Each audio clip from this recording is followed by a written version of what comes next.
Hey guys, welcome to another video from Just Two Dudes. My name's Louie. My name's Seth. It's good to be back. Yes, indeed. We're going to do a video tomorrow, July 1st, is officially our first day in the Big Ten. Yes, it is. And that's basically what this video is about, is about our jump to the Big Ten. First thing we want to start off by talking about is Don Beebe, his nice little send-off. The asshole actually called us out, and I thought, how inappropriate. You know, if I want to call him an asshole on our video, that's okay. Right. Who are we? We're just two dudes.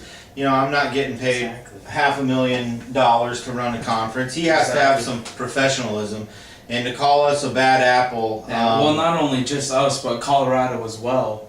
I mean, he was saying, who cares about Colorado? Well, I know, but getting rid of a few bad apples, it's just, who says that? Yeah, completely uncalled for. And they want to say that we're bad apples for our attitude and us wanting to leave. Well, the fact that he would call us a bad apple just kind of proves symbolizes the treatment. Yeah, exactly. How last year, one of the biggest things I can even talk about with him is in the Iowa State game, Rex Burkhead scores a touchdown, and there's an Iowa State guy ripping at his face mask, just completely trying to turn his head. And then I think it was Ben Cotton comes in and shoves the Iowa State player off of him, and Ben Cotton gets flagged for that. And it's just, that's like... Well, to think that Don Beebe was personally doing stuff like that is... I'm just saying, but there were so many times last year where we felt we were treated unfairly by refs, and you know that's kind of got to get... I thought it was personally handed down from him. Yeah, we're not talking about that. We're talking about the Big Ten. I know, Damn but it. we're on the topic talking about So we're talking about Don Beebe and his nice little send-off. You're an asshole, and we're glad that we're no longer under your rule. Big Ten Network tomorrow starts a bunch of really cool Husker stuff. They're going to be playing our national championship games from the 90s. Yeah, from the 90s. They're going to have cool stuff like... a behind-the-scenes look of championship years, 95, 97. The Decade of Dominance series, I believe, will play through the weekend. And, you know, it's just great that they're not only welcoming us, but also profiling us for a whole weekend, which is very deserving. Right. Now on to the stuff that really matters. What are we going to do in the Big Ten? How do we fit in? How's it going to work for us? Where do we fit in? You know, one of the things when I first started, when these rumors first started about going to the Big Ten, one of the problems I had was, you know, when the Big 12 started, we were on top of college football. I mean, no argument about it. Right. And the Big 12 proceeded to slowly but surely dismantle us and turn us into an irrelevant program. Right. In the last couple of years, we've tried to fight our way back up. We've had a couple close calls in the Big 12 championship game. Yeah. We've been right on the cusp of supreme relevance. So now I actually wonder, is it going to take us 15 years to get into the flow of things in the Big Ten, or is it going to be the opposite? Now we're irrelevant, so do we come in and tear that conference up from the beginning?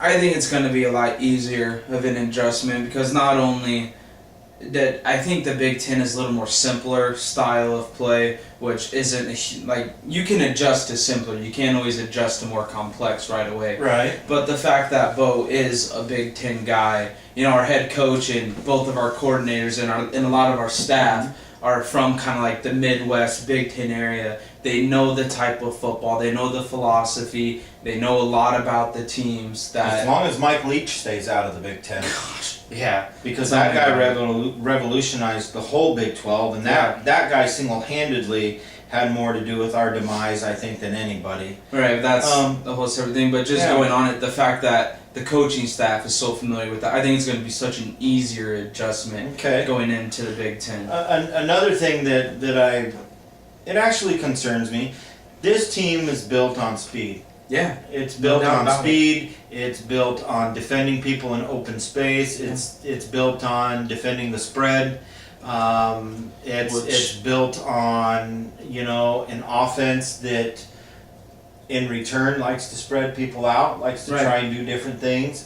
And we go from a team built on speed to all of a sudden needing power. Right, like you look at it, our whole defensive scheme now changes. We spent 2-3 years building up to run the peso defense. Now that's 2 or 3 kind of wasted in a way Right. as far as recruiting and everything. And now we have to start over with the defense. You know, at least the only thing I can say is at least we have a coach who is familiar with power Right. football, and he's one of the better defensive coaches out there. And you know, he's a defensive mastermind, and I think that helps a lot more than coming in with just a regular guy at defense. Right. But as far as the team goes, it is a huge concern. Right, and one thing that actually works in our favor is coming from that peso. You know, Big Ten teams aren't going to be able to plan. They're not going to be able to game plan because what defensive film are they going to be able to watch to go off of? But the only thing closest I know you've mentioned a couple of times is back when Bo was at LSU. 'Cause Right. in the SEC, I mean that's. You know, the SEC kind of resembles the Big Ten in some ways. Not in some Just go ways. ahead and retract that. In the physicality department, but the SEC, it's just on a whole Retract nother level. it. Fine, I'll retract Yeah. it. Since I can't seem to tie the two the way I want to. Yeah. But just stop being more like a power run game. The only defense he's had that's even recent would be that defense at LSU. Right, and you know, probably not going to be able to compare because that team had a lot of talent on it. This defense has talent on it. But different kind of talent. Yeah, I mean, you know, they're guys. If they're 6 foot, 220 pounds, they could run like the wind. Right. You know, here if our guys are 220 pounds, they're 6'4" and they're playing linebacker. Right. You know, There's because we needed speed. Yeah, and you know, credit Bo. He went out and got those guys, but Right. then hopefully he can go out and get the right guys for the But new you're system. right. I trust Bo will get them ready. Oh, absolutely. Defensively. I mean, So what else do we got? Why don't you go ahead and talk about that? which one? So anyway, the schedule, the schedule that we have in the Big Ten. Yeah, You know, that's nutty. yeah.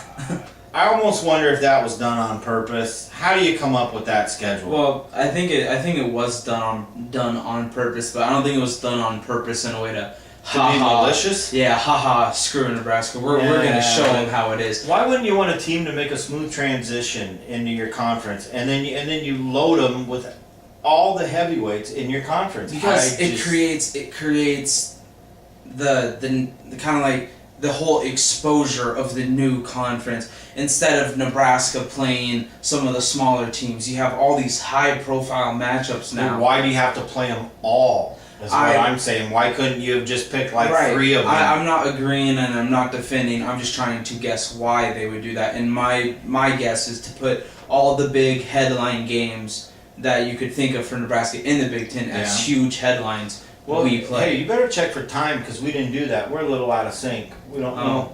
We don't know when we started. There. We'll just go. Okay. Well, only I'll go check through. for time. You little sissy. Oh my sissy. Cause you won't check for time.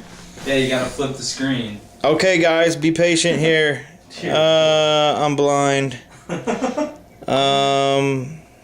Crap, I can't tell if it's 8 minutes or what. We'll find out in 4 seconds here. Bear with me, guys. It's all good. Okay.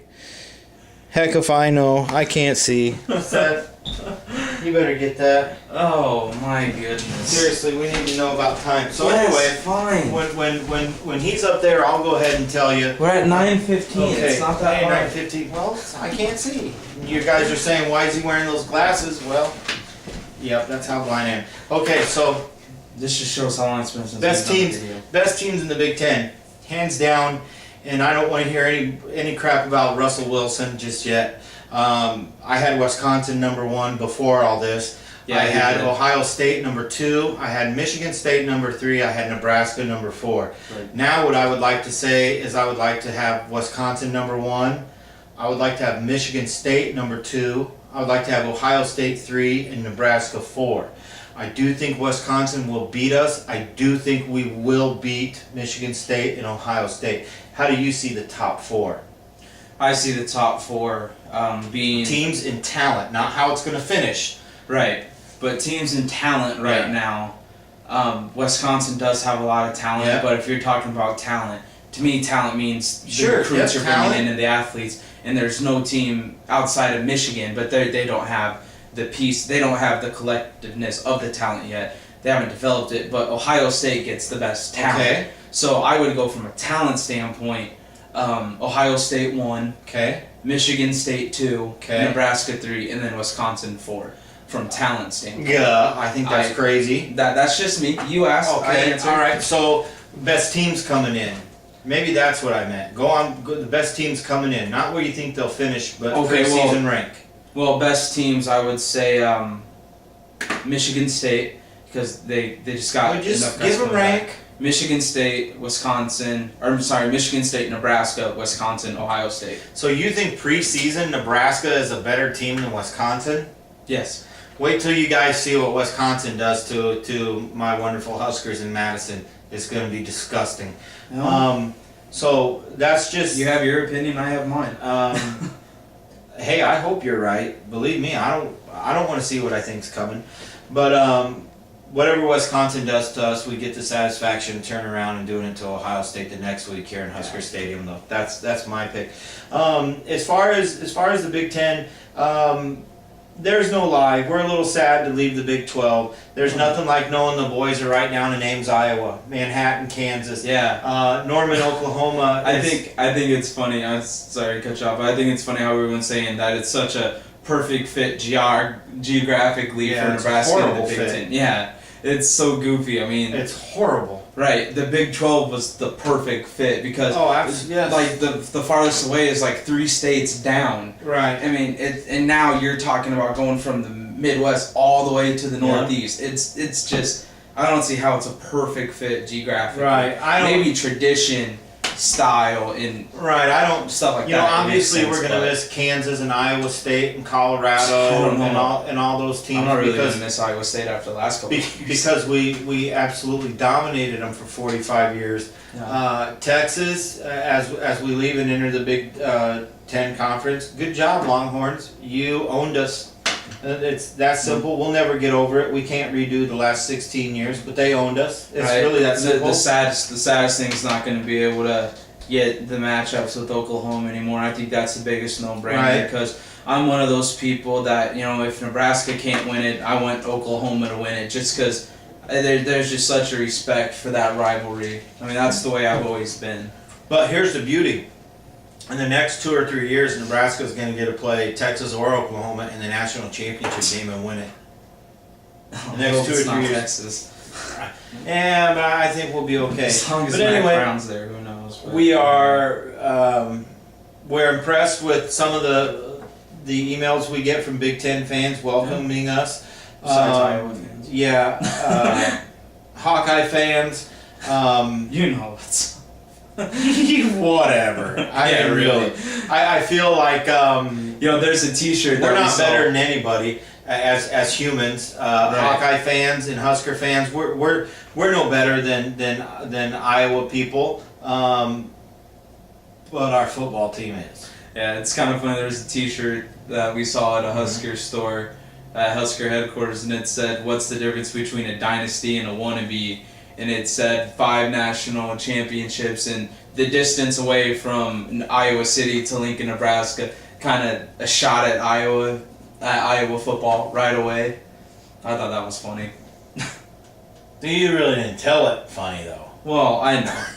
I never. Husker fans, I'm sure you've seen the T-shirts. But anyway, that's our video, and we're excited to join the. Well, I don't know if we're excited, but we're curious. And that's where our Huskers are playing, so that's where we're going. Exactly. Take it easy.